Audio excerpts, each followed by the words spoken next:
Bayangin, tahun 1908 jauh dari tanah air di sebuah negeri Eropa yang dingin. Sekelompok anak muda Indonesia berkumpul di sebuah ruangan kecil di Amsterdam. Mereka bukan pejabat, bukan juga tentara. Mereka cuma mahasiswa. Tapi dari tangan mereka lah semangat kemerdekaan Indonesia pertama kali ditiupkan ke dunia luar dan Belanda mulai ketar-ketir.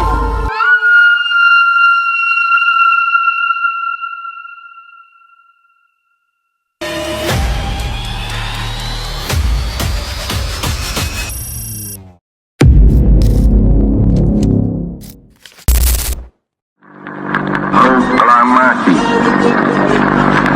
kami, bangsa Indonesia, dengan ini menyatakan kemerdekaan Indonesia.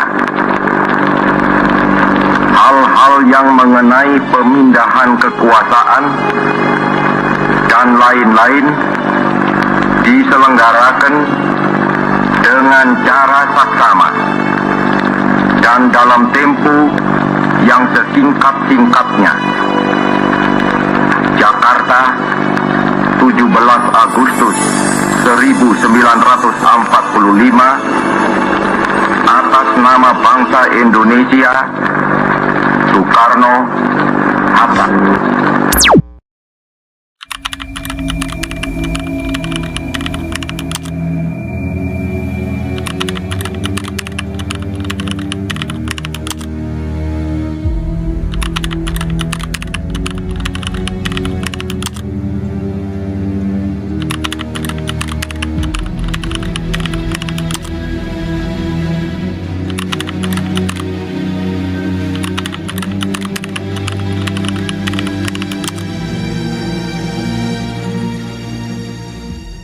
Organisasi ini awalnya bernama Indisch Vereniging atau Perhimpunan Hindia. Berdiri tahun 1908 di Belanda, dibentuk oleh para pelajar Hindia Belanda yang kuliah di sana. Awalnya, organisasi ini gak langsung bicara tentang kemerdekaan.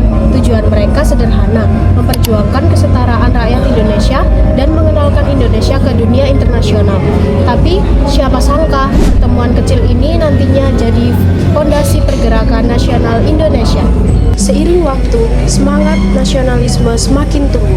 Tahun 1922, mereka ambil langkah besar, ganti nama organisasi dari Indisch Vereniging menjadi Perhimpunan Indonesia. Kelihatannya cuma ganti nama, tapi maknanya dalam banget. Dari organisasi pelajar biasa, mereka berubah jadi kelompok nasional revolusioner yang dengan lantang menyerukan satu hal, yaitu kemerdekaan Indonesia. Nggak lagi pakai bahasa lembut, mereka mulai melawan penjajahan secara ideologis. Beberapa tokoh penting dari Perhimpunan Indonesia bukan nama sembarangan. Ada Muhammad Hatta, yaitu mahasiswa ekonomi di Belanda, yang kelak jadi wakil presiden pertama di Indonesia.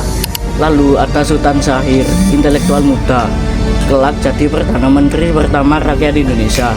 Dan juga Ali Sastramidjoyo, seorang diplomat dan tokoh hukum penting.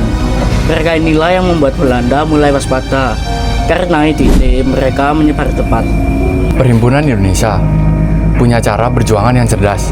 Mereka menulis artikel di media sosial internasional, mengirim surat ke organisasi dunia, dan mengkritik Belanda secara terbuka.